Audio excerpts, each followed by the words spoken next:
him, and what kind of threat is Jaron Ennis to the great Terence Crawford? Listen. Like I said, man.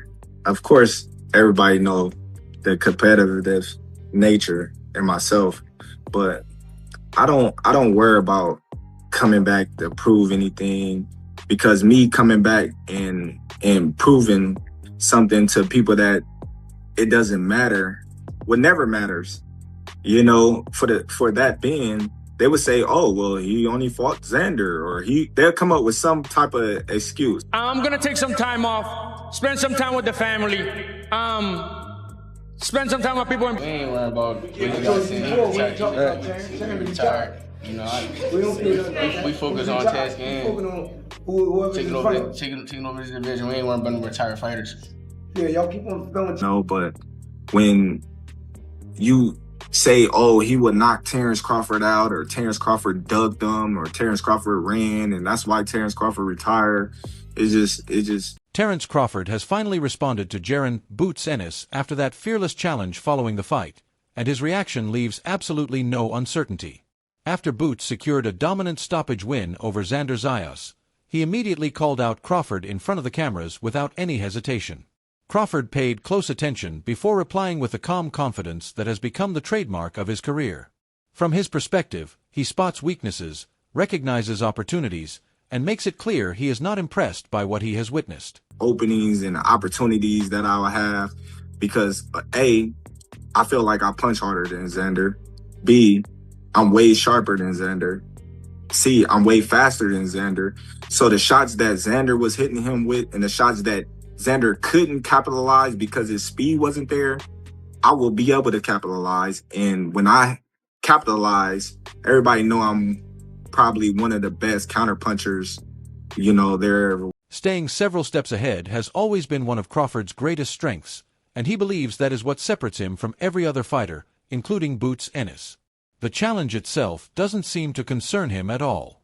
While he acknowledges Ennis has tremendous physical ability, that is where his praise stops. Crawford insists the biggest gap exists mentally. He believes his experience, ring IQ, and decision-making remain advantages that Boots has not yet reached. His message is straightforward. Earn your place by crossing the standard he has already established. Defense, reflexes, all that, but the only thing that I can say is I'm 10 steps ahead of him.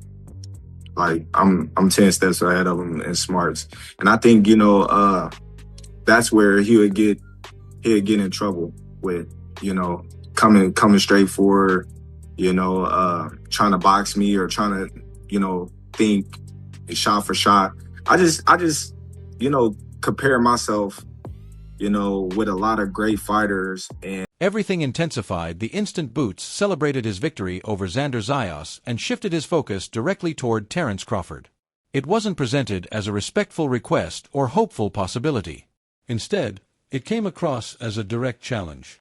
Boots made it known that he believes the division now belongs to him, and Crawford is the opponent he wants next. That confidence is built on genuine belief, and once the challenge became public, Crawford had little option but to respond. I'm happy, baby. Eddie, talk to me. Who you want? Whoever Eddie want, that's what we... Tim Bradley quickly threw his support behind Crawford, believing the veteran carries a level of experience that Boots has never faced before. In Bradley's opinion, Crawford presents an entirely different kind of test. However, there is another side to this discussion. Crawford has never shared the ring with someone quite like Jaron Ennis either. This matchup creates unanswered questions for both men, and confident statements alone won't determine who leaves victorious. I respect Ennis. Listen, I respect Ennis. I love his pops. His pops is cool. His whole crew is tight. You know what I mean? Like, but who the hell is Spence as Boots fault? It's a different type. Like, you can be riding that wave. You've been getting all these knockouts of all these other different guys, but you've never been in the ring with an animal like Crawford. And when you get in there for the first time and you get hit upside your head and you see that you can't do the stuff that you...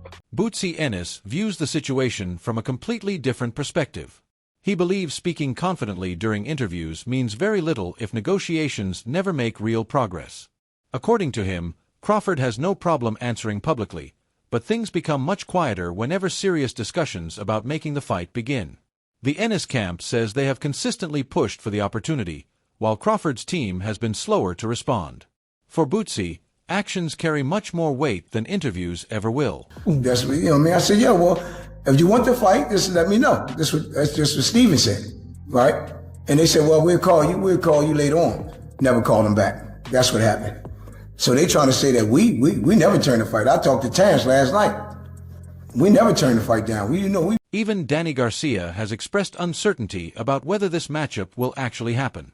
Crawford has delivered his response with words, but fans still want to see whether he answers inside the ring.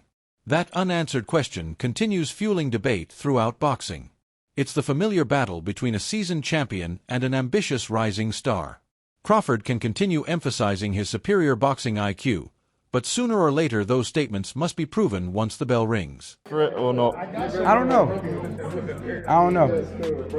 I doubt it. Yeah. You know, because Crawford's Crawford. You know, so. Is that still a tough fight to call? What, them two? Yeah. That's a great fight. Great fight. Young, hungry lion versus the master. Amanda Serrano introduced another fascinating viewpoint by comparing Jaron "Boots" Ennis directly with Terence Crawford. While Crawford insists Ennis still has plenty of development ahead of him, Serrano believes the similarities between the two fighters are impossible to overlook. Two highly respected boxing figures now see this matchup in completely different ways. Crawford trusts his intelligence will be the deciding factor, while Serrano believes Boots already performs at that same elite standard. Ultimately, only the ring can settle that disagreement. Tienes razón. We have so much heart, and he showed that tonight, and I hope that the other people, the boxing critic, can see that Xander, he's here to stay, and he's going to come back stronger. And lastly, what do you think about the future for Boots Ennis? You know, they say he's special, was a special performance. How do you see him? He is one special guy. He's quick, he's smart, his IQ. He reminds me of Bud. Bud is not here anymore, so we have Boots Ennis. Bozy Ennis may have delivered the most significant statement in this entire discussion. He believes the boxing world has not yet witnessed the absolute best version of Boots. That changes the entire conversation. Crawford may think he is judging a finished product, but Bozy insists his son continues developing and improving every day. If that proves true, then the weaknesses Crawford believes he sees now could be completely gone before this fight ever becomes reality. Xander, one of my guys that I like, man. That's why you see me hugging him.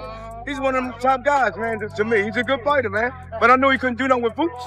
Do you think that with your son going through a bit of adversity, now you can take his game to another level, middle fourth? Man, I told you something. Y'all ain't see the best of him yet. They got to bring it out of my son. You know what I mean? You see when he bring it out, he get nasty. He like to knock everybody out, but I tell him relax.